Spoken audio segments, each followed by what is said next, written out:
어, 제가 2011년 그 책에서 불교 여성 살림이라는 책에서 해석을 했다고 생각했는데 다시 들여다보니까 해석을 하지 못했더라고요. 해석하지 못하고 그 마고 신화를 소개를 하면서 데모신 신화다라고 이제 제가 그렇게 그 정도로만 언급을 했더라고요. 그래서 그때는 그 마고 신화의 웅장함, 웅헌함 이거에 제가 압도당했던 거죠. 그래서 야 이거는 데모신 시대의 신화다라는 어떤 확신은 가졌지만 해석을 못했습니다. 근데 이번에 이제 보니까 좀 해석이 되더라고요. 그래서 근데 이제 이 부도지 그다음에 환단고기 이런 게 끊임없이 위작의 논란이 있습니다. 그래서 아주 이것이 진서다 위서다라는 그 논쟁은 아주 팽팽합니다. 굉장히 팽팽한데요. 근데 이제 위서론자들은 되게 강단의 사학자들입니다. 그래서 이 사람들은 위서라는 것을 논문으로 발표합니다. 그런데 이런 부도지라든가 환단고기가 위서가 아니라고 주장하는 사람들은 이제 제야학자들이거나 그렇죠. 그런데 사실은 요즘에 와서는 저는 형국이 조금 바뀌었다고 생각하는 게 여러분들한테 이제 신용화 선생님의 그 동영상이나 책을 읽어보라고 하고 싶은데 이 신용화 선생님은 고조선 문명이라는 말을 쓰고 이것이 세계 4대 문명의 발상지보다 더 앞선 문명이라고 하는데 그걸 뭘 가지고 하냐면 논란이 되던 환단곡이나 이런 책을 가지고 하는 게 아니고 유물을 가지고 합니다. 고고학 분석을 통해서 그리고 기후 분석을 통해서 그런데 그래서 저는 사학자들이 이 신영원 선생님의 책을 보면은 여전히 고조선을 신화시대라고 어떻게 얘기할 수가 이렇게 싶어요. 이건 고고학 유물을 가지고 이제 밝혀내고 있거든요. 그런데 이제 이런 위장 논란에 대해서 이제 여성학자로서의 저는 이제 위서론에 굉장히 중요한 것 하나가 이게 지금 이 책 쭉 비서로 내려오던 책입니다. 그래서 늘 이게 이제 과거에는 이렇게 필기 이게 낡아지면은 또 다시 다 베껴 쓰고 뭐 이러면서 내려오던 책인데 마지막에 그걸 베껴 쓴 사람이 개연수란 사람인데 이 사람이 이제 그 일본 병에 의해서 이제 독립운동을 하다가 살해당했고 이제 이런 과정에서 그 출처가 분명하지 않은 거죠. 그래서 이제 사학계에서는 그걸 인정할 수 없다고 얘기하는 건데 이런 거죠. 이제 기억이라는 걸 이제 우리 문헌 중심의 사학계에서는 인정하기가 힘든 건데요. 여성학에서는 굉장히 다릅니다. 왜냐하면 여성학은 처음에 시작할 때 그렇게 여성학이 문헌 자료가 많은 학문이 아니었거든요. 그래서 여성학에서 구술은 굉장히 중요합니다. 그리고 실제 구술 연구에서는 문헌과 구술 자료의 절대적인 차이는 없다라고 얘기합니다. 왜냐하면 많은 문헌자들이 사실은 처음에는 구술에서 비롯된 게 많거든요. 그리고 또 이제 제가 강진에서 그 마을의 이장님이요. 초등학교도 안 나오신 분이죠. 전화번호를 100여 개를 외우세요. 오히려 문자를 모르는 사람이 그 기억 문화와 이 구술 문화라는 건 엄청난 거죠. 그리고 모든 우리의 불교라든가 기독교 경전들도 사실은 몇백 년 후에 다 구전으로 기억으로 내려오다가 문자로 정착되는 거는 몇백 년 후의 일이거든요. 그래서 이제 이런 위정 논란이 있습니다. 그런데 이제 제가 이거를 이렇게 가피를 이렇게 써오는 과정에서의 첨가된 건 있을 수 있다고 보지만 저는 이게 어떤 누구 개인의 그 개연수라든가 그 제자 이유립이라든가 이런 또 이제 부도지 같은 경우는 박은이라든가 이런 사람의 개인의 창작물이라고 볼 수 없다고 제가 확신하는 이유는 그 정신세계입니다. 그걸 읽어보면요. 한 사람의 어떤 가부장적 남성의 개인 상상력에선 도저히 쓰여질 수 없는 어마어마한 스케일과 깊이가 있습니다.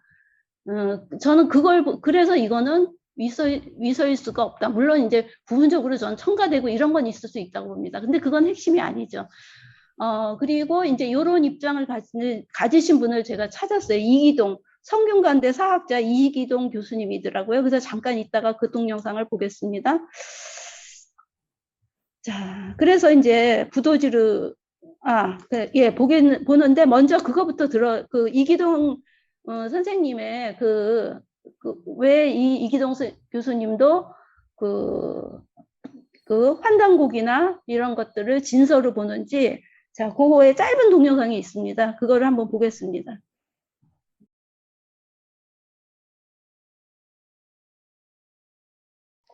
예, 제가 이제 왜 이렇게 환단고기의 위서 진서 논쟁을 먼저 시작하냐면, 부도지에도 이 환단고기가 나오기 때문입니다. 예, 그래서 이거를 피해갈 수 없어서,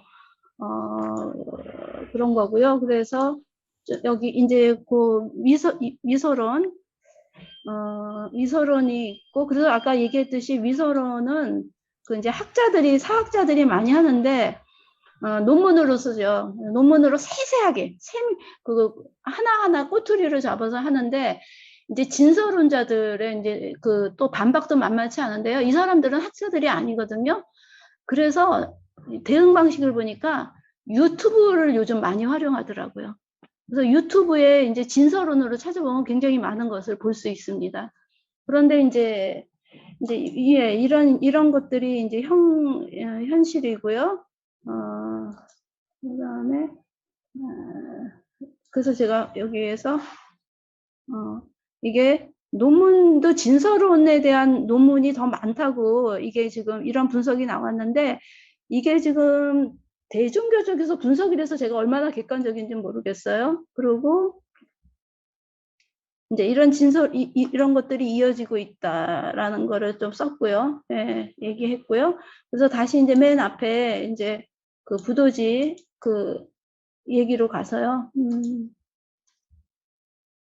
자, 부도지 1장입니다. 부도지 1장에 이제 천부경 1장에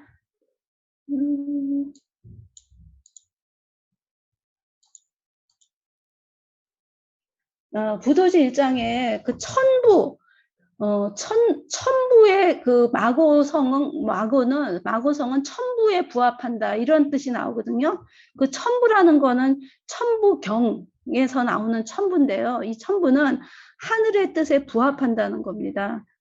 그래서 이게 지금 이 천부경이 환단고기에 나와요. 그래서 제가 이제 이 천부라는 게 바로 부도지 1장에 나오기 때문에 이 환단고기에 진서론, 위서론을 지금 소개를 했습니다. 맨 처음에. 그래서 쭉 넘어가서요.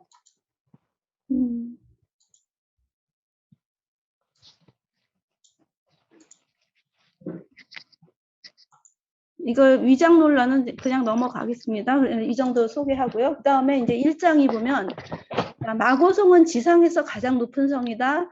천부를 받들어서 선천을 계승하였다. 성 중에 사방에 4명의 천인이 있어 관을 쌓아놓고 음을 만드니, 첫째는 황궁시요, 둘째는 백소시요, 셋째는 천궁시요, 넷째는 흑소시였다. 두 궁시의 어머니는 궁이시요, 두 소시의 어머니는 소이시였다. 궁이와 소이는 모두 마고의 딸이었다. 마고는 짐새에서 태어나 희노의 감정이 없으므로 선천을 남자로 하고 후천을 여자로 하여 배우자 없이 궁이와 소이를 낳았다. 궁이와 소이도 역시 선천과 후천의 정을 받아 결혼을 하지 아니하고 두 천인과 두 천녀를 낳았다. 합하여 네 천인과 네 천녀였다. 이렇게 나옵니다. 제가 해석할 수 있는 부분들을 제가 아마 제 글에서 어딘가에서 썼던 것 같아요. 저는 살림이란 말이 어느 날 제가 그 살림이란 말을 발화한 우리의 어머니들은 대각한 사람들이었겠구나, 이런 거를 그냥 어느 날 불현듯 아하하고 떠올랐거든요. 그런데 이제 제가 이 부도지를 읽으면서 살림이란 말을 발화했던 그 어머니들은 이 마고 신화를 이건 상상력이죠. 우주 창조에 대한 거니까 이 마고 신화를 상상해낸 그 어머니들이었구나, 라고 저한테 다가왔습니다. 그리고 이 부도지, 이 마거서라가 보여주는 그 정신세계가 아까 이기동 교수님도 얘기했듯이 어느 정도 각한 사람의 경지임을 이제 저는 느꼈던 거죠. 그걸 이제 이번 시간에 이제 얘기를 해보겠습니다. 자, 천부를 받들어 선천을 계승하였다 그랬어요. 그래서 선천은 이 부도지 해설을 보면은 우주력 인류는 12만 9,600년이다. 빙하기, 우리 마지막 빙하기였죠. 빙하기가 끝나고 신석기가 오고 우리는 지금 간빙기에 살고 있는 거죠. 빙하기 29,600년을 중간으로 해서 그 앞에 선천, 그 뒤를 후천, 우리는 지금 후천을 해서 살고 있는 거죠. 이렇게 이제 구분을 합니다. 자, 그런데 이게 이제 그래서 이 천부를 받들어 천부가 바로 나오거든요. 이게 천부경의 그 천부의 의미입니다. 하늘의 뜻에 부합한다라는 건데 지금 바로 다음 달에 천부경 공개 기념자료 전시회가 수은회관에 있다고 하니까 가서 이제 이걸 보셔도 좋을 것 같습니다. 이게 이제 지금 환단고기에 나오는 천부경 81자입니다. 그걸 제가 그냥 사진을 찍었고요. 그걸 이제 그 내용을 보면은 이렇게 쭉 이런데요. 이걸 지금 뭐 다 할 수 없고요. 그리고 제가 다 이해도 안 되는데 어느 부분을 지금 볼 거냐면은 맨 끝부분입니다. 끝부분.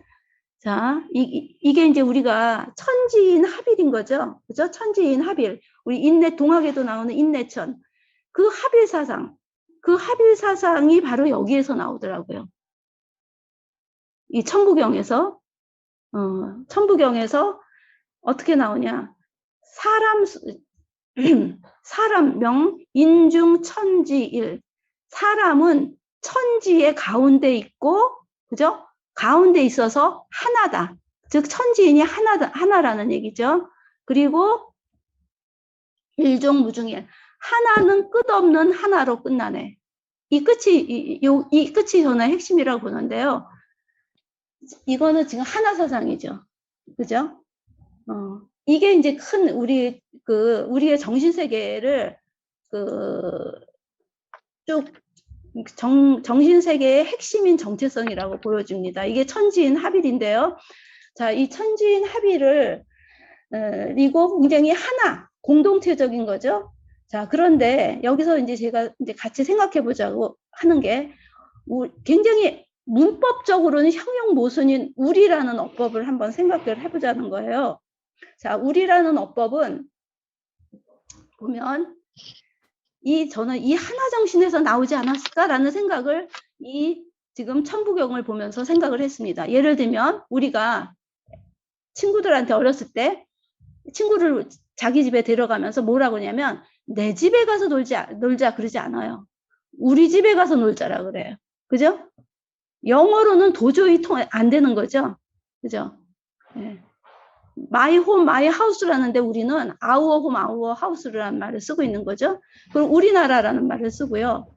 그 다음에 이게 이제 제가 좀 저도 좀 헷갈리는데 우리가 자기 배우자를 얘기할 때 우리 마누라, 우리 남편이라는 말을 더 많이 쓰나요? 내 남편, 내 마누라라는 말을 더 많이 쓰나요? 우리 남편, 우리 마누라라는 말 많이 쓰죠. 이제 최근에 와서 내 남편, 내 마누라는 말도 쓰는데 제가 우리 남편하고 연애할 때 제가 지금 우리 남편이라는 말을 자연스럽게 쓰잖아요. 우리 남편하고 연애를 할 때 우리 남편이 이름이 우기동인데 내가 우리 기동 씨를 참 많이 했나 봐요. 그러니까 내 친구들이 저를 우리 기동 씨라고 굉장히 놀렸어요. 우리 남편, 우리 기동 씨 이런 식의 말이 문법적으로 도저히 안 맞아요. 왜 이런 말을 우리는 근데 이렇게 자연스럽게 쓰지? 그러면서 제가 그 부도지와 천부경을 보면서 이거는 일단 마고신화의 상상력이 발휘된 시대는 아마도 우리가 원시 공동체였을 것이다. 그 원신 공동체는 아마 후기 구석기나 신석기 즈음에 어느 시절이었을 것 같아요. 그죠? 그 시대의 원시 공동체의 언어인데 여기서 주목해야 되는 건 아니 어떻게 원시 공동체의 언어를 우리는 아직까지도 쓰고 있지? 라는 저의 질문입니다. 이거를 왜 아직까지도 자연스럽게 쓰고 있지? 이렇게 경쟁적인 사회에서 우리는 이 언어를 버리지 않고 쓰고 있다는 거죠. 그래서 이게 바로 우리의 굉장히 정체성의 핵심이라는 거죠. 네. 우리 집에 가서 놀자. 우리나라 뭐 이런. 그래서 마고신화는 제가 그냥 저의 그냥 직감인 거죠. 이거는 뭐 어떤 기록이 있는 것도 아니고 11년 전 시작된 빙하기 플로이트세가 끝나고 12,000년 시작된 간빙기 사이 어느 때쯤의 원시 공동체 사회의 상상력일 뜻이다. 그리고 이 상상력은 이때 사람들을 우리는 미개인으로 보면 안 된다는 거죠. 엄청난 정신력의 수준을 가지고 있었다는 거죠. 굉장한 정신력, 그거는 깨달음. 아까 이제 이기동 선생님도 철학이 있었다고 얘기했잖아요. 철학을 가지고 어떤 각한 수준의 그 세계를 지금 보여준다. 이 얘기를 지금 하는 겁니다.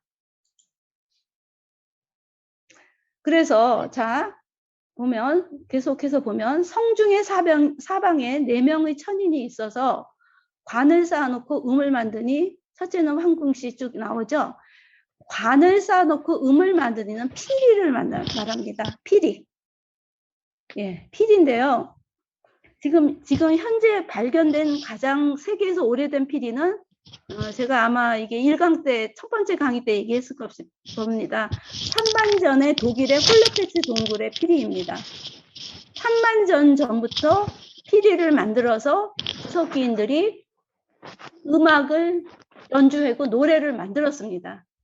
이거는 상당한 우리가 예술성이라는 거는 엄청난 이성과 지성이 융합된 상태에서 일어나는 거죠.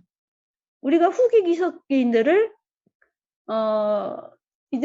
이들의 어떤 그 정신 세계를 전혀 얕볼 수가 없는 거. 얕보는 게 아니고 상당한 이미 굉장한 상당한 수준에 도달해 있었다는 걸 느낄 수 있는 거죠.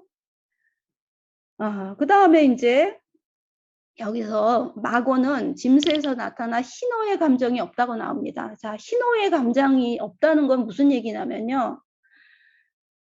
깨달은 사람은 감정을 초월합니다. 그죠? 감정을 초월한다는 건 없는 건 아닙니다. 감정이 이때 초월하는 건데요. 이거 여기에서는 이제 그것을 이 신화에서는 희노의 감정이 없다라고 표현했는데 어쨌든 이 희노애락에서 초연한 거 이거는 노자나 불교에서 모두 깨달은 자 도인의 경지입니다. 그죠? 마고가 이렇게 표현이 되고 있습니다. 자, 그리고 여기서 이제 좀 주목해 보는 게 궁이와 소이 각 두 천인과 두 천녀를 낳아서 총 4천인과 4천녀가 있는데 그런데 각각 그러니까는 궁이도 2천인가 2천녀를 낳았고 소이도 4천인가 4천녀를 낳았다는 얘기죠. 그럼 8명이죠. 근데 이 중 4천인 황궁, 청궁, 백서, 흑소씨 이름만 나옵니다. 자, 이 사람들은 아들인 것 같아요. 근데 내 딸의 이름은 지금 나오지 않습니다. 그렇다고 이거를 우리가 가부장적 신화라고 얘기하기는 어렵습니다. 왜냐하면 대모신 신화에서 처음에는 유일신으로서의 대모신만 있습니다. 그레이트 가디스입니다. 이거는 전 세계에서 보편적인 겁니다. 기원전 5,000년 이전으로 올라가면은 어떤 신화에서도 남신이 나타나지 않습니다. 여신만 존재합니다. 그래서 대모신, 그레이트 가디스가 있고 조금 시기가 내려오면 뭐 BC 3000년 뭐 이때쯤 되면은 남자가 나타납니다. 여신의 배우자나 남동생으로 나타나는데 이때 그 배우자나 남동생은 여신의 조력자입니다. 조력자죠. 근데 이제 더 내려가면은 그리스 로마 신화, 그 다음에 구약 시대. 그때 되면 어떻게 돼요? 제우스가 최고의 신이 되죠. 메티스라는 지혜의 여신, 아마도 데모신이었을 것 같은데 지혜의 여신을 삼켜버리고 제우스가 최고의 신으로 군림하고 또 구약에서는 어떻게 돼요? God Father 해서 신이 아버지가 되고 남성이 됩니다. 그죠? 이렇게 이제 신의 세계가 현실을 반영을 하고 있는데, 현실의 변화를 반영을 하는데요.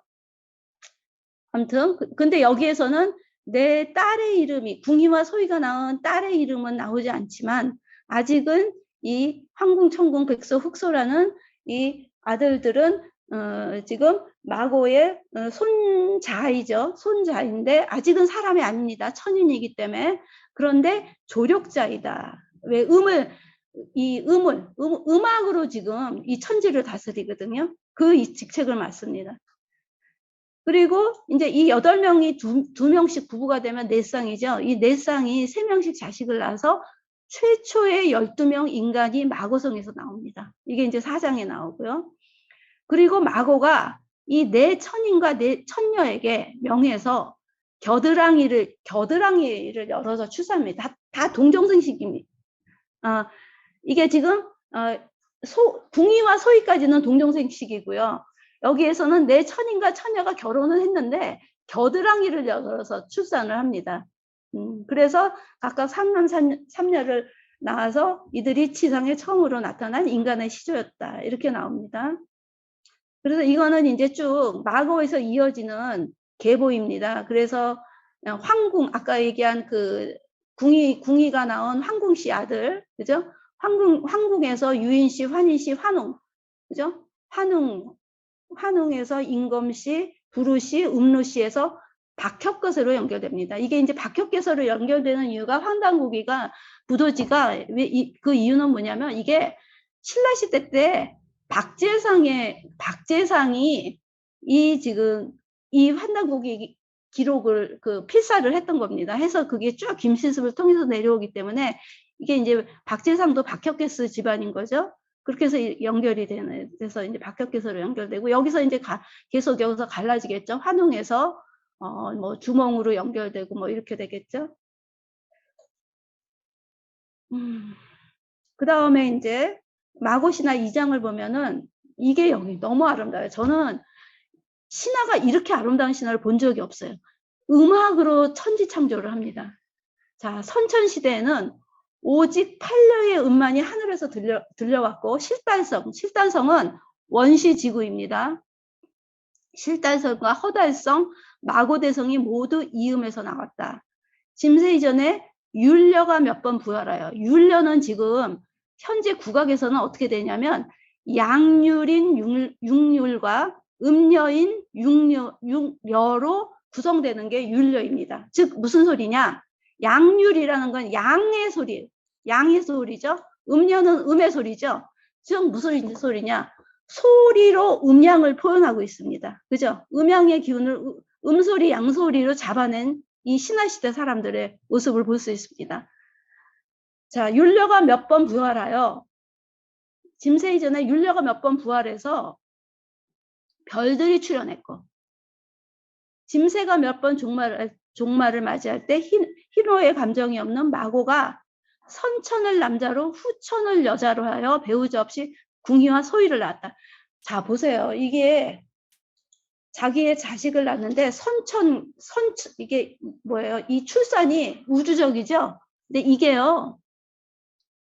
제가 다른 글에서 썼었는데요. 그 무속에서 보면 성관계가 굉장히 정말 우주적으로 나타납니다. 제가 그 전통을 여기 마고에서 찾았어요. 예. 지금의 현대사회는 어떻게 되냐면 우리가 가학적인, 물론 이제 안 그런 남녀가 또 많지만 가학적인 남성의 성, 굉장히 지배적인 남성 중심성 성, 그 다음 피학적인 여성 중심성 성, 이렇게 이분법적으로 구분돼요. 제가 여성학 강의할 때 애들한테 음담패서 조사해라면 애들이 어떻게 해야 하냐면 여왕의 성을 분봉을 들고서는 여왕의 성을 쳐들어간다. 이렇게 해서 굉장히 공격적으로 남자아이들이 음담패서를 하고 있었는데 이제 지금은 그런 이분법뿐이 없죠. 우리가 표현을 성을 어떻게 우리가 여성 중심적으로 표현할지 우리가 여성들이 언어를 잃고 있는데 이 고대를 보면은 어떻게 지금 이 출생이라든가 출산이라든가 성관계를 어떻게 표현했는지를 우리가 그 상상력을 엿볼 수 있습니다. 하여튼 여기서 이제 그런 성을 이 출산을 일어시켜 우주적으로 표현하고 있고요. 그래서 궁유와 소유를 낳아 두 딸에게 오음 7조의 음절을 맡아보게 했다. 이렇게 나옵니다. 음악으로 다스립니다. 음악으로. 기가 막히지 않나요? 그 다음에 성에서 지유, 땅에서 나오는 우유죠. 땅에서 지유가 처음으로 나오니 궁이와 소유 역시 선천과 후천의 정을 받아, 그죠? 정, 생명의 엑기스죠. 우주의 그 어떤 생명의 엑기스를 받아서 결혼하지 아니하고 각각 내 천인과 내 천녀를 낳아 지유를 먹여 그들을 길렀다. 그리고 내 천녀에게는 내 천인에게는 유를 맡아보게 했다. 그러니까 천녀와 천인이 자, 천년, 이 여는 음의 소리입니다. 그죠? 그 다음에, 그리고 그 율은 지금 양의 소리인 거죠. 그래서 각각의 역할이 있습니다. 근데 내 천리는 지금 이름이 아까 제가 나온다 그랬죠? 네, 나오는 황궁씨 뭐 이렇게 쭉 나오는데 지금 내 천녀의 이름은 이제 안 나오는 게 조금 안타깝긴 하지만 각각의 대등하게 이 음악으로 지금 천지를 다스린 거예요. 그래서 자, 양 기운을 음소리로 양소리로 잡아냈고요. 자, 그런데 우리가 물리학에서 지금 우주가 어떻게 창조됐다고 합니까? 빵 하는 어마어마한 빅뱅이라는 폭발음으로 창조됐다고 얘기하죠. 그게 이제 아마 현대 물리학에서의 그 어떤 우주 창조의 표준적인 설명인 것 같아요. 그런데 우리 동이족 선조들은 소리인데요. 소리로 이 천지창조가 된 거예요. 그런데 이게 굉장히 아름다운 율려로 천지창조를 했다고 상상을 했습니다. 이 상상력이 기가 막히지 않나요? 그래서 신의 세계에서는 음악의 질서, 공명이 이루는 조화의 정치를 대신합니다. 그러니까 제가 이 상상력도 보통 상상력이 아니라고 얘기를 하는 거죠. 그죠? 이 공명이 만물을 창조한다는 핵심을 잡아낸 거거든요. 자, 공명이 만물을 만물을 창조하는 핵심이라는 건 오늘날 신과학에서 나옵니다. 제가 아마 뒤에 어디선가 얘기를 아마 하게 될 것 같습니다. 왜냐하면 향상이라는 말이 나올 때, 여기도 향상이라는 말이 나오네요. 후천에 이제 3장입니다. 3장의 역법. 그냥 우리가 지금 음양오행 뭐 이런 거죠. 근데 지금 부도지에서는 음양사행입니다. 땅, 바다, 산천이 출현을 하죠. 후천의 운이 열렸다. 율려가 다시 부활하여 곧 향상을 이루니. 향이라는 거는 이게 지금 울릴 향이거든요. 진동할 향이거든요. 즉 공명입니다. 공명. 그리고 이건 상은 모양상이잖아요. 공명해서 모양을 이룬다는 소리예요. 공명 속에서 만물이 나온다는 소리예요. 이 향상이란 말은 제가 볼 땐 그렇게 해석이 됩니다. 향상을 이루니 성과 음이 섞인 것이었다. 마고가 실다대성을 끌어다가 아까 실다대성이 원시지구라 그랬죠? 이 원시지구를 끌어들인 거예요. 마고가. 이걸 끌어들여서 이 어마어마한 우주적인 거인인 거죠. 이걸 끌어들여서 천수 지역에 떨어뜨리니 실달 대성의 기운이 상승해서 수운의 위를 덮고 실달의 몸체가 평평하게 열려 물 가운데 땅이 생겼다. 자, 지구에 지금 땅이 생긴 거예요. 땅과 바다가 늘어났고 산천이 생겼고요. 그래서 천수 지역이 변해서 육지가 되고 그래서 수역과 지계, 그러니까 물, 바다, 강, 바다, 그 다음에 육지가 이제 다 생기면서 역수가 음양오행, 역수가 시작되었다는 거죠. 그러므로 자, 여기에 사행이 나옵니다. 기화, 수토가 서로 섞여 빛이 낮과 밤 그리고 사계절을 구분하고 풀과 짐승을 살찌게 길러내니. 자, 지구가 이제 생명으로 무성하게 됐다는 거죠. 그런데 그게 뭐예요?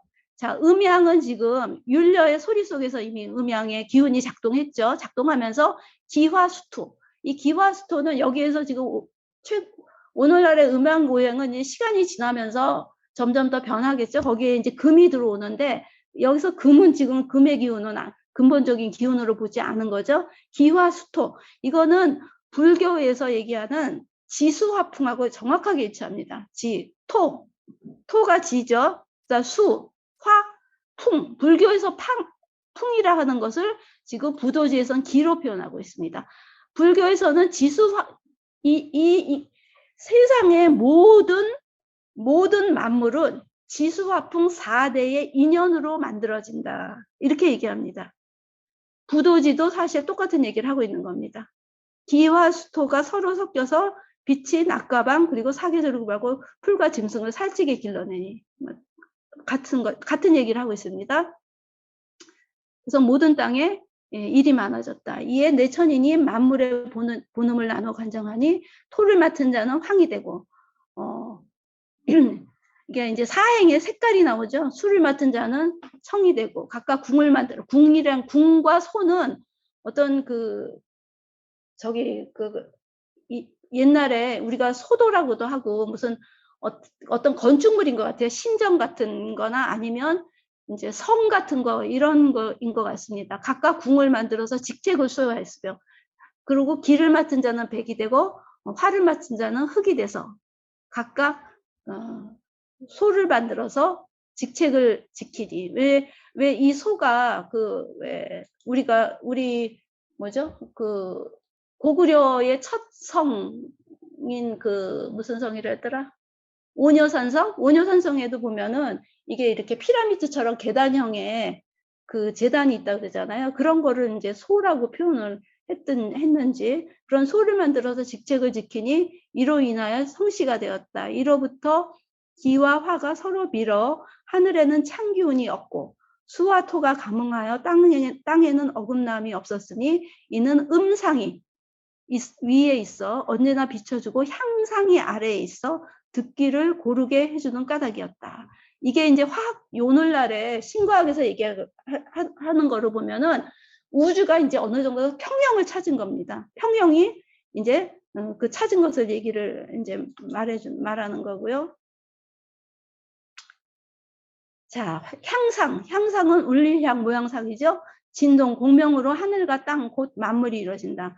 신과학에서 열린 계의 창조인으로서의 공명을 얘기합니다. 뉴 사이언스라고 자, 그 신과학자들이 하는 얘기를 보면은 프리고진이라고 굉장히 유명한 그 신과학자인데요. 화학자입니다. 이 사람은 어떻게 얘기를 하냐면 공명이 삼라만상 모든 현상에 내재하고 있으므로 모든 그 떨림이 있다는 거예요. 삼라만상에. 그죠? 원자, 전자 뭐 더 들어가서 하여튼 모든 자기 고유의 그 떨림이 있다는 거죠. 공명이 삼라만상 모든 현상에 내재하고 있으므로 대부분의 개는 본질적으로 불안정할 수밖에 없다. 이 세상은 그 자체로 고정불면의 대상이 아니라 열린 미래를 향해 시간의 화살을 타고 앞으로 나가는 것. 즉 비가역성은 모든 수준들에서 질서의 근원이라는 것이다. 비가역성은 혼돈으로부터 질서는 새로운 통합성이죠. 혼돈으로부터 질서를 가져다주는 기구이고 인간의 수준에서 비가역성은 보다 근본적인 개념이다. 우리의 존재의 의미와 분리될 수 없는 것이다. 왜냐 공명 때문에 우리는 불안정하고 여기서 끊임없이 새롭게 통합되는 새로운 개가 나타나는 거죠. 새로운 만물이 나타나는 거예요. 이 얘기를 지금 하고 있거든요. 굉장히 유사하지 않습니까? 이게 제가 이제 박사 넘었을 때 신과학 책을 굉장히 많이 봤는데 제가 이 부도지에서 이 공명을 다시 발견한 거예요. 이 부도지를 읽으면서.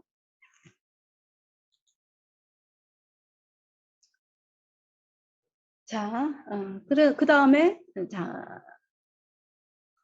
그래서 또 얀치라는 신과학자도 마찬가지로 마찬가지 얘기합니다. 만물은 한순간도 쉬지 않고 공명에 의해 자기 초월하고 자기를 갱신해가는 자기 갱신계이다. 이런 얘기를 하거든요. 네. 이거를 불교에서는 색즉시공 공즉시생이라고 얘기하죠. 왜냐하면 끊임없이 공명에 의해서 자기 초월이라는 건 이전에 자기가 없어진다는 거예요. 영원한 실체가 없다는 거예요. 그래서 공이라는 얘기를 하는 거거든요. 이게 이제 과학적으로 표현할 땐 이렇게 표현이 됩니다. 끊임없이 자기 초월 갱신해가는 자기 갱신계. 그래서 자 이걸 조금 더 설명 들어보면 모든 세포들은 약 1분을 기점으로 주기의 리듬을 따라 대사계가 진동을 하고, 그러니까 우리 끊임없이 우리 안에 세포들이 진동하고 있는 거죠. 그에 맞추어 끊임없이 퇴화하고 재생한다. 세포 이하의 수준에서는 효소 합성 리듬으로 인해서 생기는 후성적 진동이 일어나며 그것은 다시 유전제어 메커니즘에서 결정에 의해 결정된다. 그에 상응하는 주기는 약 1시간이다. 자기 조직적 비선형계의 시공 구조는 진동자들을 짝지어서 초진동자들을 형성하고 많은 수준에서 형태 형성 과정들은, 자, 이 진동에서 형태가 형성이 되는 거예요. 모양이 형성이 되는 거죠. 형태 형성 과정들은 동시화하는 중첩된 동력학의 자기 조직을 일으킨다. 여기서 형태학적 관점에서 공생 및 자기 초월보다 훨씬 중요한 자기 조직계의 내생적 동력학의 공생과 자기 초월을 거론할 수 있을 것이다. 그리고 이 자기갱생계는 각기 수많은 형상들의 기본적인 매개 변수가 되는 그 자체의 시간과 공간을 생성한다. 이렇게 얘기를 합니다. 이게 현대 신과학에서 얘기하는 공명에 의한 이제 세상의 창조입니다. 만물의 창조입니다. 자, 그래서 이제 4장에서는 공명이 관리돼요. 그러니까 역수가 조절되는 거죠. 되어서 품성이 순정하여 조화를 알고 지유를 마시고 천음을 모두 듣고 자제율에 따라 이상사회에서 사는 이제 마고 성의 사람들에 대해서 얘기를 합니다. 이제 파라다이스죠. 이때의 본음을 맡아서 다스리는 자가 비록 8사람이었으나 아까 이제 궁희와 소희가 내 천인과 내 천녀를 낳죠. 여기서는 근데 이게 지금 아직 8사람이 아니고 천인인데 8사람이었으나 향상을 바르게 밝히는 자가 없었기 때문에, 공명을 바르게 다스릴 줄 아는 사람이 없었기 때문에 만물이 잠깐 사이에 태어났다 잠깐 사이에 없어지면 조절이 되지 않았다. 이게 지금 우주가 안정된 상태가 아니었다는 거죠. 계속 우주 형성이 지금 시간을 얘기하는 것 같아요. 자, 마고가 곧 내 천인과 내 천녀에게 명하여 겨드랑이를 열어 출산하였다. 이에 내 천인이 내 천녀와 결혼하여 각각 3남 3녀를 낳았다. 그래서 이들이 그래서 향상을 나누어 관리해요. 이 12사람의 시조도 어떻게 해요? 공명을 다스리는 거예요. 이 공명, 향상을 나누어 다스리며 관리하며, 그러니까 이 사람들은 우리보다 육감이 훨씬 열려 있었을 것 같아요. 이 마고 시대의 사람들, 원시 공동체 시대의 사람들이죠. 이 사람들은 뭔가 우리가 각을 하면 우주의 숨소리를 듣는다 그러잖아요. 이런 상태가 아니었을까? 이 공명, 뭔가 공명을 지금 느끼는 거예요. 공명을 나누어서 관리하며 하늘과 땅의 이치를 바르게 밝히니 비로소 역수가 조절되었다. 이거는 평형에 이른 우주를 얘기합니다. 네. 이제 지금 우리가 아는 별자리들, 북극성, 뭐 직녀성, 은하수 이런 것들이 이때 딱 안정이 됐다는 소리겠죠? 성 안의 모든 사람은 품성이 순정하여 능히 조화를 알고 지유를 마심으로 혈기가 맑았다. 귀에는 오금, 이게 이제 까마귀 오잖아요. 오금이란 귀걸이를 달았다는 거예요. 달렸다는 거고, 이 오금으로 천음을 모두 듣고 우주의 소리를 다 들었다는 거죠. 우주의 소리를. 길을 갈 때 능히 뛰고 걸을 수 있으므로 오고 감이 자유로웠다. 네. 근데 이제 제가 이 천음이란 말에서 이제 조금 유심히 받은 게 뭐냐면, 실다에서 허다에서 마고성을 낳은 게 8녀의 의미라고 그래요. 그러면 지금 근데 율려에서는 그 려가 지금 6려만 남아있거든요. 그러면 우리는 천음 중에 듣지 못하고 있는 2려가 있을까? 이런 생각을 해보게 됩니다. 그러면 율려에서 6려도 사실은 6율과 6려도 다 이게 뭐예요? 천음이죠. 그죠? 왜냐면 음악은 사실은 아름다운 음악은 그 영성의 소리, 그죠? 영적 수준의 소리라는 거를 우리가 느끼죠. 예. 그래서 그것이 어떤 그 정말 본음, 우주의 소리라는 거. 수긍이 됩니다. 근데 우리가 잃어버린 두 개의 소리가 있나 이런 생각을 하게 됩니다. 자, 그래서 그럼 마고신화는 언제쯤 만들어졌을까? 이런 질문을 제가 이제 해보게 되는 거죠. 그래서 제가 아까 후기 구석기와 그 다음에 신석기 사이에 어느 즈음이겠다라고 추측을 해보는데요. 우리나라 구석기 유물을 보면 4만 년 이전에 형성된 한국형 후기 구석기. 우리나라가 후기 구석기 동굴이 전 세계에서 가장 많은 건 여러분 아시죠? 그거는 제가 첫 강에서 얘기했는데, 왜 우리가 박달족이라 하는 것은 뭐냐면 후기 구석대인들이 아프리카를 떠나서 이제 유럽으로 해서 계속 너무 그 시기가 빙하기고 추운 시기였기 때문에 계속 해 뜨는 동쪽을 향해서 왔다는 거예요. 그 끝이 우리 한반도였다는 거죠. 네. 그래서 우리나라에 고인돌이 가장 전 세계에서 많죠. 고인돌, 후기 구석기 동굴이 엄청나게 많습니다. 그 이유가 후기 구석기 시대 인구 밀도가 가장 높은 것이 한반도였다는 겁니다. 그 수양계 유적 출토 유물들을 보면 4만 년 이전에 형성된 순배찌르기와 뭐 석핵 이런 거는 이제 우리가 후기 구석기 석기로 다 알고 있는 건데, 여기서 유념해서 봐야 되는 게 뭐냐면 눈금돌이에요. 그러니까 눈금자가 나온 거예요. 4만 년 전에. 자 보면은 이 정확하게 지금 자로 쓸 수 있는 그 지금 눈금돌이죠. 자, 이 눈금돌이라는 건 이제 수학인 거죠. 산수. 그죠? 이 산수, 이렇게 지금 정확하게 수치를 잴 수 있었던 거는 추상적인 일반화하는 사고가 이미 가능했다는 거죠. 아닌가요? 그죠? 굉장한 정신 수준인 거죠. 그냥 미개했다고 보면 안 된다는 얘기를 하는 거예요. 계속 제가. 왜냐하면 후기 구석기 동굴들 보면 크로마뇽이 만든 그 후기 구석기의 그 동굴들이 다 그 알타미라 동굴벽화든지 뭐 이런 것들이 다 보면 지금 현대 화가들이 봐도 피카소가 그랬다며요. 그게 알타미라 동굴벽화 이후 미술은 쇠퇴했다. 피카소가 한 얘기래요. 그 정도의 인류의 가장 최고의 걸작들이 후기 구석기 시대의 동굴 벽화거든요. 자, 그런데 예술은 제가 거듭 얘기하지만 이성과 지성의 융합작용의 산물입니다. 그리고 여기에 이런 눈금자가 지금 우리나라 4만 년 전에 지금 발견이 됩니다. 그 다음에 이것도 제가 1강에서 얘기했었습니다. 지금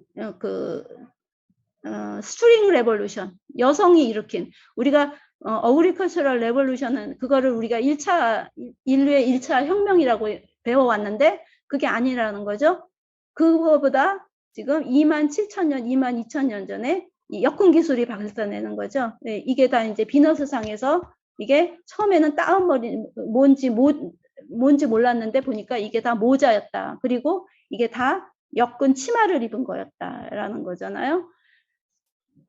굉장히 정교한 이 역금 기술이 후기 구석기 때 지금 이게 나오는데, 자, 이제 역금 기술, 이 엮는다는 거. 그리고 제가 이 엮는 기술은 왜 나왔을까?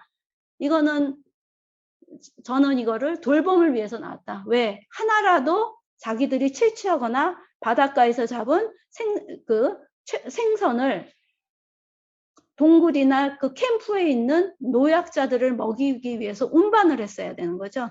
거기서 역금 기술이 이제 나온 거고, 이거는 여성들의 기술이었던, 우리가 지금 뜨개질이 다 전통적으로 여성들이 해오잖아요. 자, 그래서 이거를 스트링 레볼루션이라고 한다라는 얘기를 했죠. 근데 이 역금 기술을 만들 수 있는 그 후기 구석기인들의 지성은 어느 정도였을까? 그죠? 이 뜨개질, 그죠? 이 정도의 정교한 모자를 짤 수 있을 정도의 굉장한 수준이었다고 우리가 도저히 원시인이란 말을 할 수가 없는 거죠. 이거는 지금 이게 아마 아메리카 인디안에서 발견된 그 늪지대에서 썩지 않고서 다행히 발견된 그 유물이라는 얘기를 했었고요. 자, 그래서 여기서 저는 이런 생각을 해보게 됩니다. 후기 구석기의 역금 기술은 우리가 이제 후기 구석기는 3, 4명이 이렇게 굉장히 가족 중심으로 소수의 동굴 생활을 했다고 이렇게 배웠는데, 이러한 역군 기술은 도저히 분리된 그 3, 4명 중심의 이런 동굴 생활로서는 나올 수 없는 거거든요. 이거는 분명한 가르침이 있었고 배움이 있었어요. 그죠? 어떤 집단적 교류와 소통의 학습 공동체가 있었다는 거를 저는 상정하게 되는데, 자, 이거는 즉 후기 구석기의 사회성도 굉장한 이게 다 추워서 동굴에서 살았지만 어떤 그 사회성이 분명히 엄청난 사회성이 있었다는 거죠. 그 사회성이 있었고, 나는 이들이 이러한 마고 신화와 같은 웅장한 신화, 그러니까 자, 우주 천문지를 읽어낼 수 있는 능력이 있는 거거든요, 지금. 그런 이들이 이러한 마고 신화를 만들 수 있는 상상력, 그리고 천문을 관찰하고 역수를 지금 역수를 음양사행을 지금 발견해서 정리를 한 거죠. 우주의 원리를. 그리고 어때요? 그리고 천부경에서 어떻게 하는 거죠? 천지인은 하나다라는 것으로 딱 정리를 해내죠. 그래서 이게 어쩌면 후기 구석기에 이런 일이 일어났을 수도 있겠다, 이런 생각을 저는 해보게 된다는 거죠. 근데 모르죠. 이게 신석기 초기에 일어났는지 후기 구석기 초기에 일어났는지. 근데 아마도 나는 후기 구석기까지 올라가지 않을까, 이런 생각을 해보게 됩니다. 왜냐하면 거기서 부도지에서 계속 나오는 게 선천의 얘기가 나오잖아요. 그 선천의 시대를 얘기합니다. 선천은 지금 후기 구석기 시대거든요. 네. 자, 그 다음에 이제 5장, 6장에서는 여기에서 또 여기도 또 놀라운데요. 저는 그 창세기 에덴세라의 원형을 여기서 마고성의 사람들의 타락의 이야기에서 보여줍니다. 지소씨, 그러니까 아까 그 네 천인 중에 백소씨가 있었죠. 네 아들 중에서. 그런데 이 백소씨, 소희가 낳은 그 백소씨의 부족의 지소씨가 있습니다. 그 지소씨가 이제 계속 사람들이 지유를 퍼먹는 섬에 가는데 5번을 못 먹어요. 밀려가지고.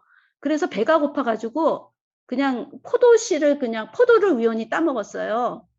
포도씨를 따먹고선 5가지 맛을 본 거예요. 그죠? 뭐 단맛, 짠맛, 신맛, 우리 오미 있죠? 그 오미를 맛보고 도를 잃고 짐승으로 타락했다, 이렇게 나와요. 도를 잃었어요. 그래서 도라는 표현이에요. 이게 어찌 도리일까 하고 반문을 합니까? 즉 도가 아니라는 소리죠. 도를 잃어버리고, 그 이전에는 도에 따르는 삶이었죠. 각한 삶에서 짐승으로 타락한다. 아까 지금 이기동 교수님도 지금 환단거기서 짐승은 실제 이 타락한 인간을 얘기한다는 얘기죠. 그래서 놀란 백소시 사람들이 열매 먹는 습관과 수차를 금하는 법을 정하였다. 제가 수차는 잘 이해를 못했고요. 그리고 이는 자제율을 상실하게 된. 자제율이라는 건 뭐냐면 외적인 어떤 규칙이나 약속이 없었다는 거예요. 스스로 자제하면서 그냥 본성에 따라서 살아도 그게 어떤 우주의 도에 맞았다는 거죠. 근데 이 자제율을 상실하게 되고, 그래서 어떤 이제 인간 사이에 인간이 정하는 규칙이 생긴다는 거죠. 그래서 열매를 먹고 사는 사람들은 이빨이 나고, 침은 뱀의 독과 같이 되고, 눈은 올빼이같이 밝아져서 피와 살이 탁해지고 심기가 혹독해져서 천성을 잃고 하늘의 소리를 들을 수 없게 돼요. 아까 팔려에서 잃어버린 하늘의 소리가 있게 되는 거고요. 짐승 같은 사람을 많이 낳겠다. 그러니까 사람 같지 않은 사람을 많이 낳았다는 거예요. 우리가 이 짐승만도 못한 놈, 이런 말을 하잖아요. 그 짐승만도 못한 놈을 많이 낳게 되고 수명이 단축되게 되고 썩게 됐다는 거죠. 이 전 시대에는, 포도씨를 먹지 않는 전 시대에는 사라져요. 사라지는데 어떻게 나오냐면은 사라져도 이 땅의 기운에 딱 조화돼서 형체는 없대 살아있다. 이거는 뭐와 같으냐면요, 굉장히 불교 불교적 깨달음이에요. 불교에서 어떻게 얘기하냐면 제가 지난 시간에 마음은 존재다라는 얘기를 하면서 우리가 지금 이렇게 내가 지금 말을 하고 내가 이렇게 심신을 움직이고 이런 모든 것들이 장자도 그렇고 불교도 그렇고 이게 실체가 아니다라고 얘기를 하거든요. 왜냐하면 우리 몸이라는 것도 4대가 구성해서 만들어진 거고 언젠간 해체가 되잖아요. 그리고 끊임없이 내 몸이 변하고 영원한 실체가 아니에요. 그래서 이거를 나라고 생각하지 말아라. 진짜 존재는 뭐냐? 마음이다라고 얘기했죠. 그 마음은 파도와 바다를 비유해서 파도는 곧 바다인데 순간적인 파도가 부서지면 다시 바다로 가잖아요. 예, 그게 마음이다. 그 마음은 생겨나는 것도 아니고 사라지는 것도 아니다. 그게 마음이다. 그래서 제가 마음을 이해하기 위해서 우리가 마음과 마음이 통할 때, 그 마음의 주파수가 통할 때, 그거는 하나의 원자력적인 실체가 아니고 나와 너, 그다음에 우리가 바로 그 마음을 얘기하죠. 그럴 때 이게 다 소통하는 상태가 될 때, 예, 그때 그게 그 존재, 그거는 개체가 아닌 거죠. 하나가 될 때. 그래서 제가 강강술래를 출 때에 그 하나됨 뭐 이런 여러 가지 얘기를 했습니다. 그럴 때 그 타락하기 전에는 그런 존재로 돌아가는 거예요. 자기가 천지의 기운에 딱 조화되어 데 사라진 게 아니고 형체는 없지만 형체는 없지만 죽은 게 아닌 이제 그렇게 표현이 되는데 이제 타락한 후에는 이제 이 수명이 단축되고 썩게 된다. 여기서 이제 핵심이 뭐냐면요. 오미를 맛보고 도를 잃었다 이 얘기가 나오잖아요. 이것도 굉장한 그 깨달음의 말인데요. 뭐냐면 오미를 맛봤다는 건 분별을 하게 됐다는 거예요. 분별. 자, 불교에서는 우리가 아까 이제 마음이 존재라고 얘기했잖아요. 근데 자꾸 우리가 청정한 자성을 읽는 거는 우리가 분별을 하기 때문에요. 예를 들면, 이런 소리가 그냥 이 소리는 뭐 좋은 소리도 아니고 나쁜 소리가 아니고 그냥 우리가 다 같이 그냥 듣죠. 그냥 소리일 뿐이에요. 그죠? 마찬가지예요. 아름답고 추하고 이게 지금 진실이 아니라는 거죠. 그 분별하기 시작하는 거예요. 인간이 분별하면서 거기에서 어떻게 돼요? 자기 나름대로의 주관이 생기고 거기에서 편견이 생기고 고정관념이 생기고 그래서 미움이 생기고 잘못된 욕망이 생기고 이런 거죠. 그래서 있는 그대로를 봐라. 이거는 거기에 판단하지 말라는 얘기를 하거든요. 불교가. 제가 사실 이거를 그 사회학을 하면서 한 사람으로서 이 관점을 버리고 입장을 버리라는 말이 처음에 너무너무 어려워가지고 진짜 어려웠어요. 근데 이제 지금은 좀 무슨 소리인지 알 것 같아요. 네. 이게 이제 청정한 본성을 잃고 분별의 망상에 빠지게 된 인간이 빠지게 되는 순간을 오미를 맛보는 거로 이제 분별이 되게 되는 거예요. 분별이. 이거는 맛있는 거, 이건 맛이 없는 거. 이제 이런 분별이 생기게 되는 거죠. 자, 그런데 이제 이렇게 해서 썩게 된다. 그런데 중요한 거는 뭐냐면요. 여기서 복본이란 말은요. 제가 환단고기를 이제부터 읽어야지 생각을 합니다. 지금 저도 환단고기를 읽지 못하고 아까 천부경이 나오는 그 구절만 찾아서 읽어봤는데 판단곡이 전편에 걸쳐서 계속 나오는 게 복본이란 말입니다. 본성을 마고성의 본성을 찾는다는 거고요. 또 다른 편으로 해석하면은 마고성으로 회귀한다는 뜻입니다. 자, 이게 이제 이 정체성이 있기 때문에 우리가 아직까지 우리라는 말을 안 버리고 사용하는 것 같아요. 우리라는. 계속 고구려 시대에도 복본을 해야 된다. 이 얘기가 계속 나옵니다. 그러니까 역대 우리나라의 모든 조선은 좀 달라져요. 조선에 오면 아까 이제 막 이 고대 서적을 불태우잖아요. 그러니까 저는 요즘 와서 동북공정이 중국이 한다 그러는데 사실 동북공정은 이미 조선시대 때 우리가 중국에 중국을 지금 모시게 될 때 시작이 됐다고 봅니다. 우리의 고대 우리 역사서를 다 없애는 게 동북국경의 시작인 거죠. 그죠? 그래서 이 복본을 어느 왕도 저버리지 않습니다. 복본을 해야 된다는 얘기를 계속합니다. 고려시대까지는. 그리고 이제 이게 이제 마고진화가 이제 그 한자 말로 마고의 나라라는 뜻이거든요. 고려시대 때까지 고려라는 국호는 공식적인 외교 문서에 쓰이는 국명이었대요. 일반 백성들은 자신들의 나라를 마고진화라고 했답니다. 즉 마고의 나라라고 했다는 거죠. 이거는 고려 충렬왕 시대에 충렬왕이 굉장히 못된 왕이었나 봐요. 그래가지고 이제 그 원나라에 의해서 이제 귀향을 가다가 죽는데 이제 아하 마고진화라는 그 이때의 이야기를 그 읊은 시가 있는데 거기에 아하 마고진화 이 마고의 나라를 떠나서 다시는 돌아오지 못하는구나라는 그런 표현이 나온다고 합니다. 그래서 마고의 나라라는 건 고려 시대까지 또 분명하게 마고의 나라라고 했고요. 정체성이 중심인 거죠. 그죠? 정체성이 중심이고요. 그리고 오늘날에도 마고의 신화가 계속 있습니다. 그죠? 계양암이 신화니 뭐 설문대 항망 이 천지창조 무수히 많은데 이게 언제 와서 변하냐면은 조선에 들어와서 이제 조선 후기로 오면서요. 마고가 원래는 바다의 어부들을 또 그 풍랑에서 구해주는 그 바다 수호신이거든요. 바닷가에서는.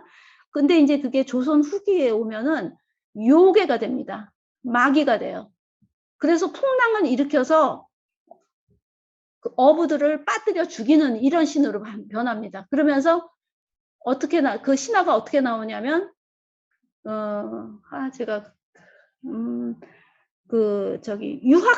유학자가 이 요괴 마귀와 싸워서 그 풍랑을 잠잠하게 하는 이런 식으로 신화가 변합니다. 이제 가부장제 그 유교가 끊임없이 이제 이 마고를 지우는 작업을 했다는 거죠. 그러면서 요괴를 만드는 그런 작업을 계속 해오고 있는 거죠. 그런데 제가 이제 여기서 이거는 이제 다음 시간에 할 겁니다.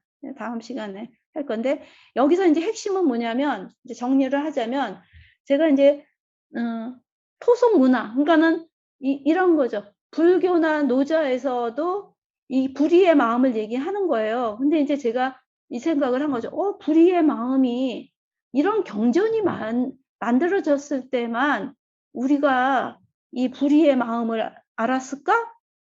이거는 그 이전에도 이미 깨달은 사람들은 이걸 알지 않았을까? 그럼 우리 생활 속에서 찾아볼 수 있지 않을까? 이런 취지로 첫 번째 강의를 했었고, 역시 이 불의의 마음을 어디서 찾을 수 있는가? 마고에서도 찾을 수 있다는 거죠. 아까 그 불의의 마음 상태는 앞에선 아까 나왔죠. 마고 사람들이 어떻게 조화로운 상태에서 지유가 나오는 상황이 어떻게 조화로운 상황이었나라는 그 표현이 나오죠.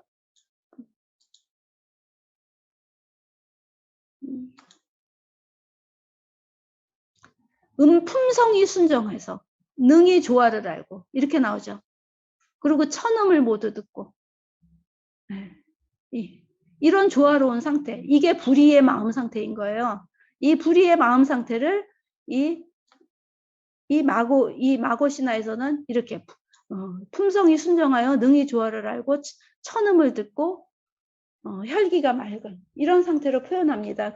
그리고 이것이 이제 그 천부경에는 천지인 합일 하나고 인간은 그 천지를 잇는 존재이고 그죠? 그래서 이 천지인 합일이 이제 토템 신앙이 들어오면은 인간 대신에 소떼에서는 새로 표현이 되기도 하죠. 새가 토템이 되는 거죠. 그래서 우리가 소떼 문화도 천지인 합일입니다. 그 소떼가 그 하늘과 땅을 이어주는 게 솥대이거든요. 그 솥대는 마을마다 있었고 그 문화를 우리가 쭉 가지고 내려오죠. 언제까지 가지고 내려와요? 사실은 새마을운동이 굉장히 이런 문화를 많이 다 파괴합니다. 새마을운동 이전에 그 농촌마을에는 다 있었거든요. 솥대니. 그 다음에 천하대장군, 그 지하여장군이 다 있는데 마을 어귀마다 음양 좋아하잖아요. 그러니까 한반도의 전체 역사에서 절대적인 남신이 지배한 적이 한 번도 없죠. 어느 남신이 그렇게 절대적이에요? 우리 문화에서 없어요. 그죠? 전혀 없어요. 천하대장군, 지하여장군처럼 음양상보적이죠. 이거는 이제 다음 시간에 제가 얘기할 건데 음양상보적입니다. 근데 그 음양상보적, 그 조화, 이거는 지금 이미 그 세계관은 어디서부터 나타나고 있느냐? 부도지에서부터 나타나고 있고요. 환단고기에서부터 나타나고 있다는 거예요. 하나사상인 거죠. 하나사상이라고도 할 수 있을 것 같습니다. 예, 이게 제가 읽은 부도지의 창세설합니다. 그리고 이제 부도지는 책이 한 권인데 이게 계속 뒤로 가면은 이제 마고성에서 타락해가지고 쭉 나가거든요, 사람들이. 그 마고성에서 지유가 밖에 나간 사람들이 이 지유를 먹으려고 마고성 성곽에 땅을 막 파헤쳐요. 그래서 마고성 안에 샘까지 마르게 돼요. 그러니까 이제 황궁씨가 다 책임을 지고 마고한테 이렇게 엎드려 빌면서 저희가 이 성을 떠나서 이 마고성을 지키겠습니다. 보존하겠습니다. 그러면서 아까 네 황궁씨 이 족들이 다 사방으로 흩어져요. 그거를 이제 뭐 어떤 사람들은 해석하기를 뭐 우리 민족이 전 세계로 흩어졌는데 뭐 저는 그렇게까지 해석하고 싶지는 않고요. 그건 신화니까 아직 또 공부도 덜 됐고 그런데 일단 마고성에서 나가서 포도를 먹지 말라는 소리는 안 나와요. 근데 하여튼 그 포도에 독이 퍼지면서 인간이 천성을 잃고 타락해서 마고성이 나오겠다. 이거는 굉장히 에덴설화의 구조와 비슷하죠. 저는 여기서 에덴설화가 나왔나? 이거 보면서 딱 그 생각이 들었거든요. 예, 그 타락의 구조가 굉장히 흡사합니다. 그러면서 이 사람들이 나와서 살면서도 계속 복본을 얘기합니다. 그러면서 이제 몇 대에 걸쳐서 쭉 나오면서 거기에서 한인도 나오고 환웅도 나오고 그렇게 해서 쭉 부도지가 전체가 쭉 박혁허세까지 나오게 되는 거죠. 예, 그게 그렇게 해서 나오게 됩니다. 그러니까 신화와 뒤에 가면 역사 시대가 뒤엉킨다고 할까요? 이제 그렇게 해서 그 부도지가 쓰여지고 있습니다. 근데 이제 이 신화는 어쨌든 중요한 건 이 마고 신화는 저는 제가 본 신화 중에서 가장 웅장하고 웅원하고 그리고 굉장한 정신적인 상태의 선조들이 상상해낸 신화다라고 읽혀집니다. 그건 어떤 부분에서